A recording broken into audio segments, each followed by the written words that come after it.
Supremasi kasih. Renungan singkat dari misteri di dalam kasih Kristus. Pengertian supremasi secara sederhana. Supremasi adalah konsep kekuasaan tertinggi. Kata ini berasal dari bahasa Inggris, supremacy, yang berarti peringkat atau kedudukan tertinggi. Dalam berbagai konteks, supremasi berarti menempatkan sesuatu di posisi paling utama. Di dalam suatu negara, konsep supremasi tertentu menjadi penentu jalannya suatu pemerintahan dan kehidupan negara tersebut. Contohnya seperti 1. Supremasi sipil, maka kalangan sipil yang memegang kekuasaan tertinggi dalam suatu negara dan kekuasaan sipillah yang menjalankan roda pemerintahan. 2. Supremasi militer, maka militerlah memegang kekuasaan tertinggi dan para militerlah yang menjalankan roda pemerintahan suatu negara.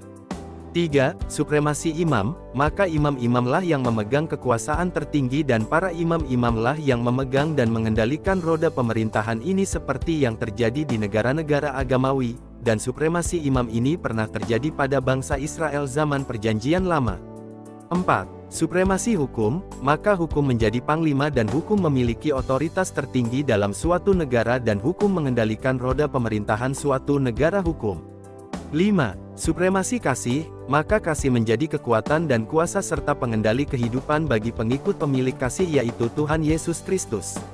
Konsep supremasi kasih ini menempatkan kasih sebagai prinsip atau nilai tertinggi yang harus memandu semua tindakan, keputusan, dan hubungan dalam kehidupan warga kerajaan sorga sejak di bumi. Berbeda dengan supremasi hukum dan konsep supremasi lainnya yang berfokus pada aturan, atau supremasi sipil yang berfokus pada kekuasaan. Supremasi kasih, berpusat pada sifat dasar manusia yang paling fundamental, kemampuan untuk mengasihi Tuhan dan mengasihi sesama. Mengapa kasih harus menjadi supremasi hukum dalam kerajaan surga? Supremasi kasih inilah yang paling unik, dan tidak dimiliki negara manapun di muka bumi, karena kasih hanya terdapat di dalam kerajaan Tuhan, dan kasih itu adalah Tuhan sendiri, seperti yang difirmankan dalam 1 Yohanes 4 ayat 8 dan 16. Barang siapa tidak mengasihi, ia tidak mengenal Tuhan, sebab Tuhan adalah kasih. Kita telah mengenal dan telah percaya akan kasih Tuhan kepada kita. Tuhan adalah kasih, dan barang siapa tetap berada di dalam kasih, ia tetap berada di dalam Tuhan dan Tuhan di dalam dia. Konsep kasih ini seringkali ditemukan dalam konteks kehidupan beragama dan kehidupan kekristenan dan terutama dalam ajaran Kristen, yang menekankan bahwa kasih agape adalah kualitas kasih yang paling utama. Demi mewujudkan kasih untuk menjadi supremasi hukum kerajaan surga, maka raja dari kerajaan surga harus turun dan memproklamirkan supremasi kasih ini, seperti yang dinyatakan dalam Yohanes 18 ayat 36-37. Jawab Yesus, "Kerajaanku bukan dari dunia ini, jika kerajaanku dari dunia ini, pasti hamba-hambaku telah melawan, supaya aku jangan diserahkan kepada orang Yahudi, akan tetapi kerajaanku bukan dari sini." Maka kata Pilatus kepadanya, "Jadi engkau adalah raja?" Jawab Yesus, "Engkau mengatakan, bahwa aku adalah raja. Untuk itulah aku lahir dan untuk itulah aku datang ke dalam dunia ini, supaya aku memberi kesaksian tentang kebenaran, setiap orang yang berasal dari kebenaran mendengarkan suaraku." Sungguh agung dan mulia, kasih dan kebenaran yang diusung langsung oleh Raja Kerajaan Surga ke bumi, dan Raja Surga yang datang dalam rupa anak manusia, segera mengamandemen hukum perjanjian lama yang disampaikan malaikat kepada Musa. Itu dapat dilihat dalam Matius 5 ayat 17-48. Setelah mengamandemen hukum Taurat, maka Yesus segera menegakkan hukum Taurat dan kitab para nabi yang disempurnakan itu menjadi satu konsep hukum yang dikenal dengan hukum kasih. Hal itu disampaikan Yesus di dalam suatu dialog dengan para ahli Taurat dan orang Farisi yang selalu mempelajari dan menegakkan hukum Taurat. Matius 22 ayat 34-40. Dan seorang dari mereka, seorang ahli Taurat, bertanya untuk mencobai dia, "Guru, hukum manakah yang terutama dalam hukum Taurat?" Jawab Yesus kepadanya, "Kasihilah Tuhan, sembahanmu, dengan segenap hatimu dan dengan segenap jiwamu dan dengan segenap akal budimu. Itulah hukum yang terutama dan yang pertama. Dan hukum yang kedua, yang sama dengan itu, ialah, kasihilah sesamamu manusia seperti dirimu sendiri." Pada kedua hukum inilah tergantung seluruh hukum Taurat dan kitab para nabi. Begitu penting, agung dan mulianya kabar baik atau berita keselamatan dari surga, maka surga tidak lagi mempercayakan konsep kasih itu kepada malaikat-malaikat, seperti yang terjadi di zaman Perjanjian Lama. 1 Petrus 1 ayat 10-12. Keselamatan itulah yang diselidiki dan diteliti oleh nabi-nabi, yang telah bernubuat tentang kasih karunia yang diuntukkan bagimu. Dan mereka meneliti saat yang mana dan yang bagaimana yang dimaksudkan oleh Roh Kristus, yang ada di dalam mereka, yaitu Roh yang sebelumnya memberi kesaksian tentang segala penderitaan yang akan menimpa Kristus dan tentang segala kemuliaan yang menyusul sesudah itu. Kepada mereka telah dinyatakan, bahwa mereka bukan melayani diri mereka sendiri, tetapi melayani kamu dengan segala sesuatu yang telah diberitakan sekarang kepada kamu dengan perantaraan mereka, yang oleh Roh Kudus, yang diutus dari sorga, menyampaikan berita Injil kepada kamu, yaitu hal-hal yang ingin diketahui oleh malaikat-malaikat. Namun apakah supremasi kasih ini sudah benar-benar diwujud nyatakan dalam kehidupan kekristenan itu atau tidak? Atau supremasi kasih ini hanya slogan saja di dalam kekristenan, atau juga supremasi kasih ini hanya dimanfaatkan demi membesarkan kelembagaan dunia dan organisasi saja dan bukan untuk pelebaran kerajaan surga? Pasti sedihlah hati Yesus Kristus yang diakui sebagai kepala gereja melihat berbagai penyerongan kerajaan surga ini. Konsep dasar dari supremasi kasih ini adalah 1. Kasih adalah yang paling abadi. Meskipun hal-hal lain seperti pengetahuan, kekayaan, atau bahkan iman dan harapan bisa berakhir atau berubah, kasih tidak pernah berakhir, seperti yang tertulis dalam 1 Korintus 13 ayat 8-10. Kasih tidak berkesudahan, nubuat akan berakhir, bahasa roh akan berhenti, pengetahuan akan lenyap. Sebab pengetahuan kita tidak lengkap dan nubuat kita tidak sempurna. Tetapi jika yang sempurna tiba, maka yang tidak sempurna itu akan lenyap. 2. Kasih adalah sumber kebaikan. Semua tindakan baik, seperti keadilan, belas kasihan, dan pengampunan, berakar pada kasih. Tanpa kasih, tindakan-tindakan tersebut bisa menjadi hampa atau bahkan dilakukan dengan motif yang salah. 3. Kasih membentuk karakter sejati. Supremasi kasih mengajarkan bahwa apa yang paling penting bukanlah seberapa sukses atau berkuasa kita, melainkan seberapa besar kapasitas kita untuk mencintai orang lain, tanpa syarat, seperti yang tertulis di dalam 1 Korintus 13 ayat 4-7. Kasih itu sabar, kasih itu murah hati, kasih tidak cemburu, kasih tidak memegahkan diri dan tidak sombong. Kasih tidak melakukan yang tidak sopan dan tidak mencari keuntungan diri sendiri, kasih tidak pemarah dan tidak menyimpan kesalahan orang lain. Kasih tidak bersukacita karena ketidakadilan, tetapi kasih bersukacita karena kebenaran. Kasih menutupi segala sesuatu, percaya segala sesuatu, mengharapkan segala sesuatu, sabar menanggung segala sesuatu. Sebagai pengikut Yesus Kristus, menerapkan supremasi kasih berarti menjadikan kasih sebagai landasan utama dalam setiap interaksi.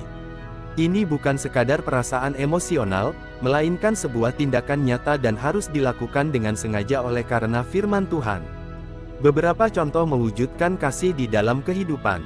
A. Dalam hubungan sesama. Daripada berfokus pada siapa yang salah atau benar, kita memprioritaskan kasih sayang dan pengampunan untuk menjaga hubungan tetap utuh. Ini adalah wujud dari kasih filia atau kasih persahabatan, kasih yang didasarkan pada persahabatan, kesetiaan, dan rasa saling menghormati.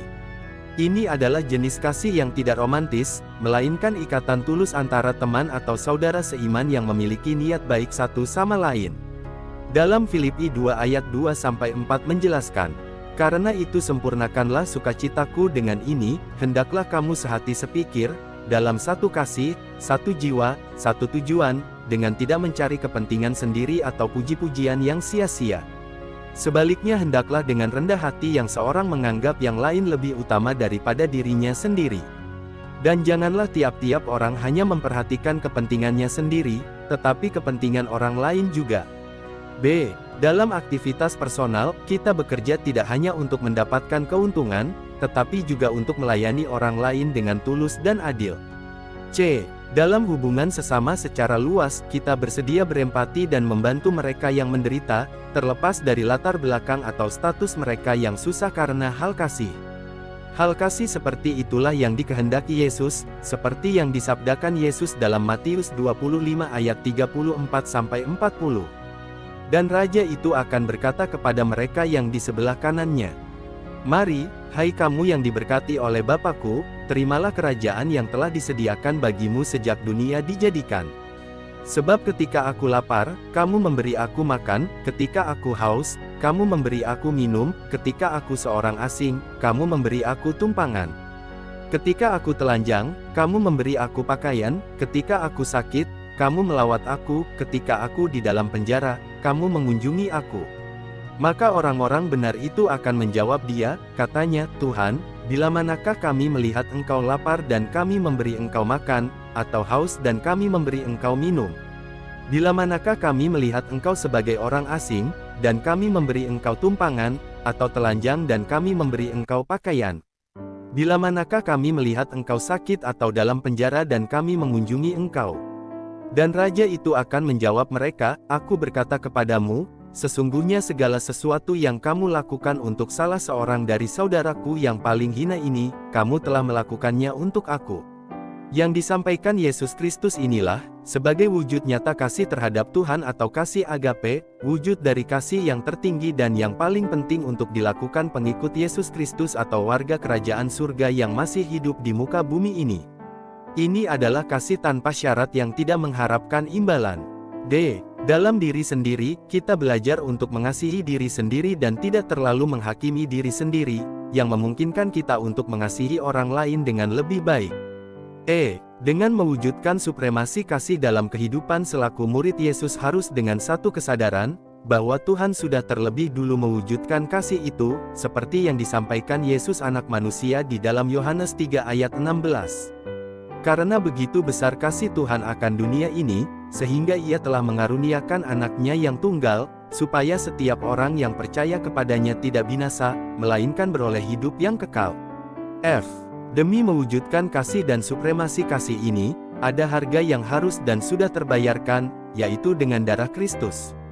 1 Petrus 1 ayat 18-19 Sebab kamu tahu, bahwa kamu telah ditebus dari cara hidupmu yang sia-sia yang kamu warisi dari nenek moyangmu itu bukan dengan barang yang fana, bukan pula dengan perak atau emas, melainkan dengan darah yang mahal, yaitu darah Kristus yang sama seperti darah anak domba yang tak bernoda dan tak bercacat. Oleh sebab itu, hai pengikut Yesus Kristus, wujudkanlah supremasi kasih itu di dalam hidupmu selaku warga kerajaan surga, agar hidup kekalmu terus terpelihara sampai selama-lamanya. Kesimpulannya, supremasi kasih adalah pandangan hidup dan aktivitas hidup yang menempatkan nilai-nilai karakter Kristus yang diwujudkan melalui cinta kasih, empati, dan pengorbanan di atas segalanya. Setiap mereka yang mengaku beragama Kristen, yang mengakui kepala gerejanya adalah Yesus Kristus, tetapi tidak menjalankan firman Tuhan dengan benar, maka mereka tidak menempatkan supremasi kasih dalam hidup mereka dan mereka bukan sepenuhnya milik Tuhan, karena mereka tidak mengasihi Tuhan.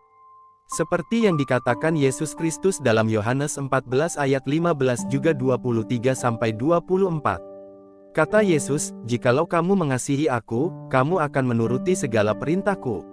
Jawab Yesus, "Jika seorang mengasihi aku, ia akan menuruti firman-Ku dan Bapa-Ku akan mengasihi dia dan kami akan datang kepadanya dan diam bersama-sama dengan dia.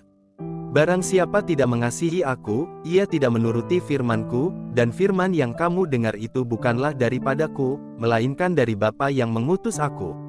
Ini adalah ajakan untuk menjalani hidup dengan melayani Tuhan melalui sesama dan yang tidak hanya berfokus pada diri sendiri dan sekularitas, tetapi juga untuk kebaikan orang lain, karena pada akhirnya, kasih adalah satu-satunya hal yang benar-benar berharga dalam hidup yang saat ini dijalani dan juga sampai kepada kehidupan kekal.